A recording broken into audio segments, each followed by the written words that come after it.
رہے گی۔ دوسرا سوال بھی مولانا مشتاق صاحب کا ہی ہے، انہوں نے پوچھا ہے کہ مولانا فکس ڈپازٹ کرنا کیسا ہے جس میں سود ہوتا ہے، لیکن فکس کرانے والے کی نیت یہ ہے کہ وہ سود خود استعمال نہیں کرے گا، اس کا فائدہ یہ ہوتا ہے کہ ایک مدت کے بعد ایک مشت رقم ہاتھ آ جاتی ہے، تو اس کا کیا حکم ہے؟ تشفی بخش جواب دے تو مہربانی ہوں گی۔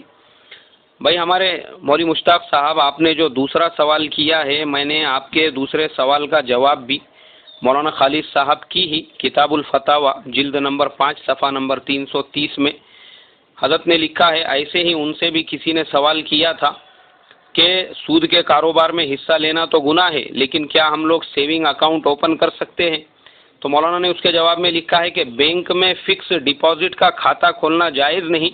لیکن اپنے پیسوں کی حفاظت کی نیت سے سیونگ اکاؤنٹ کھولا جا سکتا ہے، کیونکہ اس میں حفاظت مقصود ہے نہ کہ سود لینا۔ تو اگر آپ کا حفاظت مقصود ہے، سود لینا مقصود نہیں ہے، تو آپ کو شریعت نے